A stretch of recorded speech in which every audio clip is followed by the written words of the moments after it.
hopefully you have everything screwed down for this one because while it takes a little while to get going, boy does it go. What's going on, Dungeon Dwellers? Welcome back to Dave's Dungeon. Oh, how y'all doing? I hope you've had a good day. I hope y'all doing all right. I hope you're having fun. I'm feeling pretty good. I've had pretty busy days each day, but the review process is going actually well for a change. Let me explain that before we get too deep into this review. I review most films off of a criteria or off 5 criteria, and that is plot, special effects, tension, gore, and victim and or killer if there's one. This is sort of the basis that I judge each horror film off of. Each criteria, each thing I'm judging it on has a basis of 10. 1 being the lowest score and 10 being the highest. I typically grade it at the end and then, kind of try to break it down and tell you as much about it in a non-spoiler way before I give you a grade, and then we'll talk about it more in depth in the spoilers. And sorry if I seem a little out of sorts. It's like 6 in the morning. I'm trying to put this review together after I just watched 2. Man, they were so different. They did so many different things. But that's kind of what this is about. This was a genuine horror film here today. So, without any further gilding of the lily or boring you to death with the rules, let's get into The Dark and the Wicked. Genuinely, I'd say watch this film. I enjoyed it. I had a good time with it. That being said, there is no good time to be had in this film. Those of you who kind of watch horror as a catharsis, oh boy, I might not recommend this for you. If you have other domestic troubles or other domestic situations make you feel uncomfortable, just, maybe watch a different film. It is a tough watch. It asks you to kind of go through a lot, and it's very slow. I have to say that. It doesn't overstay its welcome. Unlike The Empty Man. The Empty Man was like slow and sucked. Where this one just kind of, it takes its time to get going, to let you know anything kind of weird's going on. But once it does, beyond sort of the immediate dysfunction of the family, because a lot of this film, I don't think it's a spoiler so much as it is a warning. A lot of this film revolves around the dysfunction of the family and sort of the horror that can be found in that. So take your time with it. It is a hard and chunky and often just anybody who has like war stories about going home for Thanksgiving, maybe skip this one. It can be a little tough to watch at times. I'll say that. But you actually get some really cool moments. You get some really neat stuff that goes on. I would say the plot is a 7 for this one. That's going to be my overall score there. I really like how they kind of get it going. I was worried that it would feel like nothing much went on. And you can kind of sort of say nothing much happened other than you saw dysfunction. But I don't know.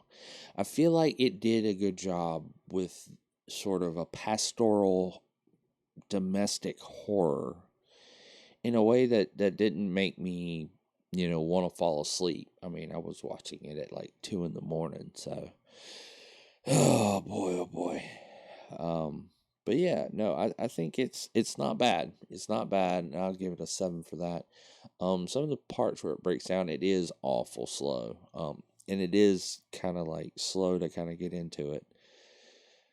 But once it does, I don't begrudge it that moment to get slow. It was leaving you in a bit of tension, but at the same time, I don't know, it made it kind of harder to watch. And so I took a few points there. But I think overall, you can say the plot is very good. Special effects, I'm gonna say they're an 8 for this. I'm gonna go ahead and give you the score because, like with all things, we'll have a larger discussion of this in the spoilers than we're gonna have here. But I have to say, some of the special effects were just hokey. Not that they looked bad, just that for what they're trying to pull off, it didn't feel genuine, so it came off a little less than realistic, to say the least. But that's not to say all of them did, that's to say some of the things they tried to pull off did. Now, there are several places where the special effects are phenomenal and just absolutely breathtaking in both good and bad ways. Some of the special effects are rather intense. And that kind of will go into gore a bit too. But we'll talk about that a little further in the spoiler section. Tension in this film is a 7, and honestly, it does a good job of holding the tension. It just doesn't really do anything with it. It's not to say that the tension isn't there and that it isn't impactful and that it doesn't have a purpose in the story, but who really wants to deal with that situation for that long? It's a bit like getting to ride in the car with your friend's family and they fight differently than your family and you get off on that. So you just sit in the back seat and enjoy it while they get into like a knockdown drag out in front of you, and it where anyone else would feel just thinking about that gives me nightmares. That's domestic horror. For those of you who don't know, all this time I've been throwing around the term domestic horror, and you guys are going, what the hell is he talking about? It's the idea that we get thrown into situations every day that might be more horrific than we first kind of give it credit for being.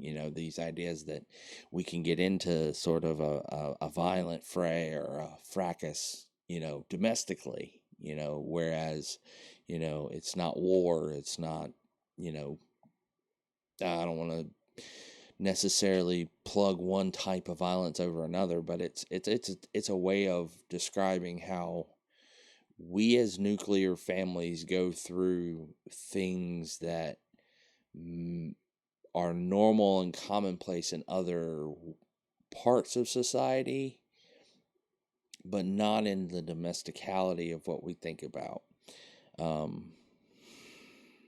Yeah, that's probably the best way to kind of talk around it. Yeah, let's just move on. Gore on this one is a 6. I took some points off. I took a real hard swing at this film because while the gore is well done in places, they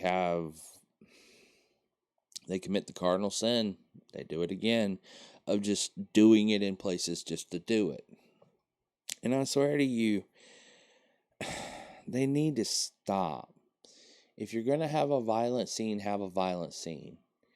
Don't have the violent scene and then cut away from it almost immediately and then never resolve it. And then don't come upon a gory scene and show it from afar and then never once make it sort of meaningful or impactful. They do gore well in certain places where they actually show it to you, but then it's hard to say it's well done in one place and then you see it in a different place and it doesn't work. They dropped the ball. The people who were pacing it or editing it or whatever, you had to, if you're going to create gore in a film, don't just immediately like, oh, here's a splash of it, and then cut away from it and then just go on about your business like nothing happened. I mean, even one of the characters finds it later, and just a small drop. I mean, just a small little bit is a meaningful thing. It's impactful. She's scrubbing that little spot on the sink, trying to get rid of it, for a reason. You made that mean something there for a reason, and yet with the overall sort of like initial splotch, you didn't do anything. It's like, that doesn't make sense. That it really doesn't. So the gore in this is a 6 because, again, it uses gore inappropriately. Not to say that it uses it. I thoroughly enjoy some of the gorier scenes in this. And there's one moment we'll talk about in the spoilers that I almost want to spoil, because if you're an animal lover, if you love animals and they're just your best friends, viewer discretion is advised. Really, really, really, really hear me before you go on and watch this film and go, how could you show me this? This is part of that rural horror. This is part of that domestic horror. This is part of that idea that bad things happen to good people, not bad people. This is the whole exploration of horror. It's who does bad things happen to and why. This is a whole part of it. So animal lovers, beware. There is a scene that is disturbing, and it bothered me, and I feel dirty having seen it, but at the same time, I understand the purpose of it. They were playing with the idea throughout the film, and if you weren't paying attention, you would have been eaten too. Okay, so it all's kind of playing around with a central idea that, well, I guess we can discuss in spoilers if you really, really want to. The victim and killer in this, I'm going to give it an 8. But as always, this section's a little sticky, so we're going to leave most of it for spoilers. So that being said, total score time. Dun, dun, dun, dun, dun, dun, dun, dun, dun. This movie comes in at a 36 out of 50, which is a C-. But, Dave's scores are special because A's, B's, and C's are all recommended films. So all of those films are movies you need to see and should see. Because if anything, I know I'm overly judgmental about these things. I've been watching horror films since I was 3. Okay, I've seen over 1,000 of these things easy. I mean, easy. And I watch a horror film a day since I was 12. Okay, but even before that, I've watched films that are older than me by 2 times my age. Okay, I've seen some of the oldest and best, so I understand that I needed to grade my system a bit. So all of my A's, B's, and C's are recommended films. My D's are sort of like only if you really, really like bad films and bad horror films at that. My F's are really I can't recommend, but I mean, if my review made it sound at all enticing, that's your life, man. I'm not Judge Judy. I'm not here to tell you how to live. But anyways, so I say this is a C-, and it's a hard C- because parts of this film are really hard to watch.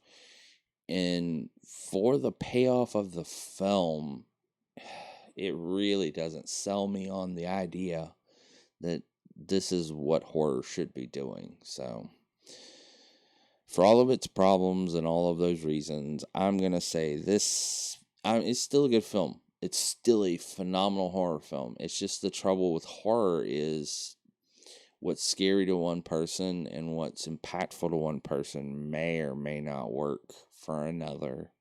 And so, some people are going to find this film boring and too slow, and some people are going to find it just reminiscent of things they'd rather not think of. So, I guess that's what horror is supposed to do. It's supposed to disrupt. It's supposed to, sort of make you uneasy about it. But I kind of think it should also relegate you back to the place of settled by the end of it. And this definitely doesn't do that. So anyways, thank you so much for those of you who want to stay, earmuffed to the details of this film. Thank you so much. Make sure you leave a like before you leave. I really appreciate it, and it makes me feel a whole lot better about doing these reviews and lets me know that you guys really like it. Subscribe for more. If you're enjoying the series and you want to know when I drop a new review, make sure you hit that bell. But as of right now, warning, spoilers incoming, spoilers incoming,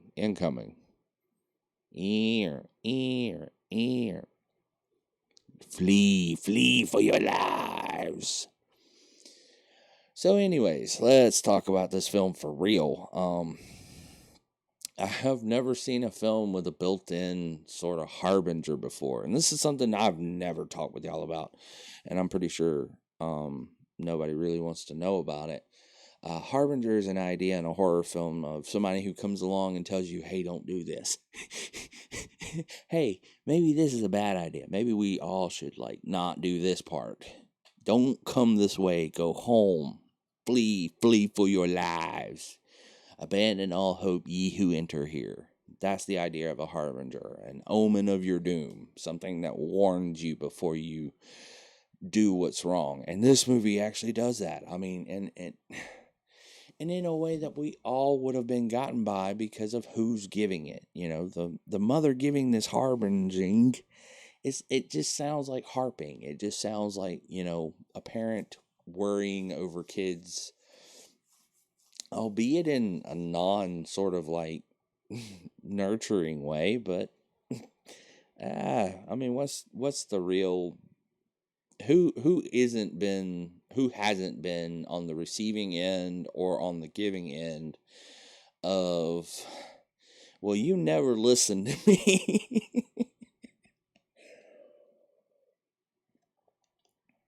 Sorry, I needed to wet my whistle, but I also wanted to use that moment to let you wait and think about that. One of the big things about this film is had her two children only listen to her, this film doesn't happen. Yeah. Well, other than, the kind of back end of the badness that happens to the dad. But, well, that happens either way. You might as well not even fight it. It just, I don't know. This just goes to the sort of, I don't know, the preposterousness of what we all kind of go through when we're dealing with things as a domestic unit. We're dealing with one person's sort of slow breakdown and decay over time, and it's kind of like it's job for everybody else now to take care of them. And in those scenarios, it can feel unending. It can feel torturous. It can feel painful. And you're not even going through it. You're not even the person, in the sick place. You're not the person in the dysfunction. But you're just the one who they depend on. You get what I'm saying? So, and we've seen other entries like this in the suggestion of horror that we've seen so far. The Mortuary Collection had a story like this. The one with the husband and the wife. I had to think of that again. Jeez, man. So much for having it baked into my brain now. But anyways, that tends to be the main sort of I don't know, wedge place that this horror works off of is sort of dysfunction of the domestic in a way. And it kind of lays on it like a knife on your chest, just kind of worming its way in. And it just does that the whole film until it kind of breaks you into the sort of like, where's the boundary of sanity? That's how I would describe the overall sort of plot structure of how this thing moves. And so it takes a while for that like domestic scene to happen. So you get a lot of good tension built up through there. And then the tension just kind of like, it just stays ever present after that, because you're moving into insanity land. You're moving into, is this paranormal? Is this some sort of dark entity that's trying to enter my house? Or is this just schizophrenia? Is this just the mental decline and defect that is present in the family? Psychologically, you can, oh my goodness, you can almost build it like it's a case study. Almost. Because it moves throughout each one of them in a different way that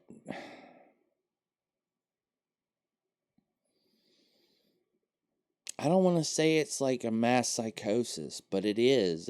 It's one keys another in a very significant kind of way that it's like setting off a Rube Goldberg machine throughout the cast of the film instead of it being all the stuff in the place going off. But it's like making one person do a thing, and then that person then makes like 8 other people do a thing in its long chain.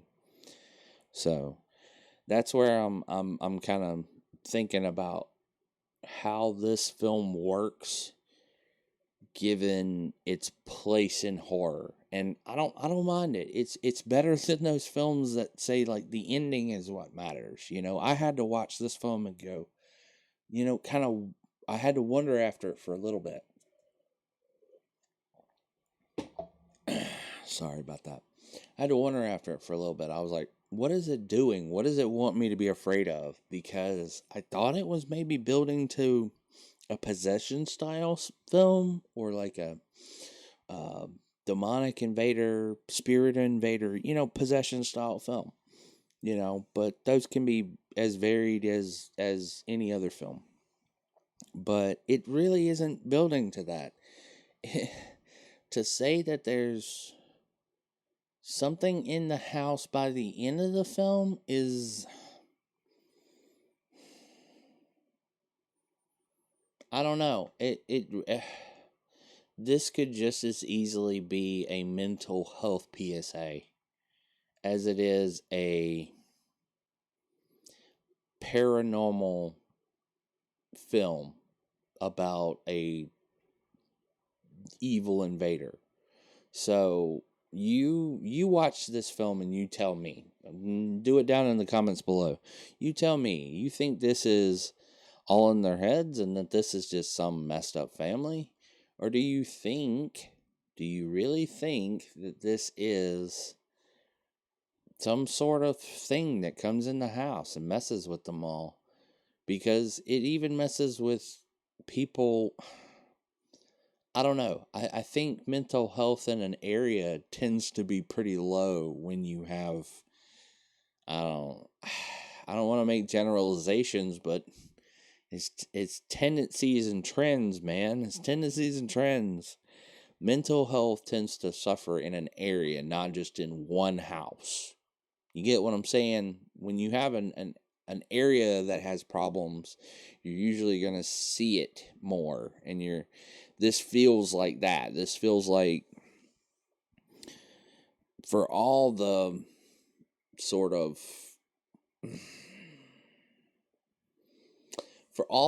focus on one person's death, there's a lot of death in this film, and there's a lot that goes on, and it seems to be infectious, and it spreads. It really does. And it spreads out amongst people that aren't necessarily related to this family. So I'm left wondering, how much of it is how much of it is in the perception of the family and how much of it is actually in real life, because some of it was seen by people who are not related to these people but who are also seeing it. So it's like, is that paranormal? Was there some paranormal stuff going on? The world may never know. Let's see, is there anything else? A lot of, and also they had such a good scene of like something happening and it making you question this. And this is why I'm glad I talked about this, and I looked down at my notes just in time. This film really makes you ask what actually happened and what kind of sort of pseudo happened. Okay? Because one of the things that happened in the film near the end, penultimate moment, yet again, they're usually that good. Cliffhanger kind of thing. One of our main characters walks into his family home. He's been away from his family for a week now. He's bridging on the 8th day, I think. Or maybe it's like right there at a week. It's somewhere around a week. He finally gets home and he walks in the kitchen and his 2 daughters, spoilers, big spoilers. His two daughters are sitting there at the table and they're dead, and the wife's laying there on the kitchen floor and she's dead and she killed them. And yeah, except it didn't happen. He is seeing shit. He is freaking out, man. Yeah, and he fucks up. The moment isn't over. He sees that. That's just the start of the moment. And I'll leave it there. I won't spoil any more of it. I just wanted to spoil that much of it to show you that this film is really playing with these people in the idea of an unreliable narrator. Let's see if I actually wrote this down in any kind of coherent way. This movie uses psychology well. The unreliable narratorship mixes well with the suggestion that the paranormal activity in the film is happening. The central question of how much was real would make it worth repeating, or worth repeat viewing, but its slow burn approach, its rural domestic situation, and its bleak ending might make one viewing enough. Yeah. And that's sort of like my post-analysis after watching the film. I typically kind of try to do that a little bit to kind of just lock in my thinking, and then I usually go watch another film and have more thinking between there and now, and I have to like, okay, go back to it. But also one of the things I have to gripe on this film about is you sold me on the idea of the paranormal activity happening. Why not give me an avatar for that in the film? I don't feel like the film did that well. It tried to a little bit with the preacher, but then that just kind of fell away as quickly as it was established. So it just, I would have liked to have had something that seemed like I don't know, more of an avatar. But I get what it was supposed to be. It's sort of like the looming encroachment of death. You know, I've seen The Seventh Seal. I wanted like an Avatar kind of thing. But this movie doesn't need to go that open-handed with it, I guess. And if you don't get the symbolism in the film itself, come back and watch the review and realize what I just said, you know, because it is playing with the whole death idea, and sort of how we deal with death and loved ones dying. So, yeah, I would have rather they gave us an avatar or something to actually be afraid of, and then we're left questioning whether, I don't know, whether one side of it's enough or not. You know, whether whether we're dealing with the paranormal or we're dealing with the real dealing in a myth so that it can cope. You get what I'm saying? A lot of this film seems to suggest that the spooky stuff is psychology failing to cope, if that makes sense. And that is where you get a lot of enjoyment out of this film, is questioning, are they seeing it for real? Is this something that actually is happening to them, or is this just something that their brains are thinking is happening to them? You get what I'm saying? Hopefully that made sense. Were there anything else? There wasn't really like a killer in this film other than, the general gist of death. But all the stuff they did with sort of the mother, man, makes it that much spookier, man. I gotta remember to hug my mom tomorrow.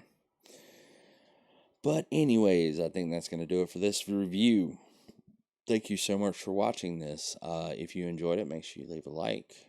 Make sure you subscribe. I know you, if you watched it this far, you really enjoy this stuff. Get in here. Come be part of the spooky family in the dungeon, you dungeon dweller. Ring the bell for notifications. But anyways, thank you so much for joining me and for watching these videos. I really appreciate it. I really appreciate you for coming on this adventure with me. I hope to see you on our next journeys, Dungeon Dwellers. Y'all be safe.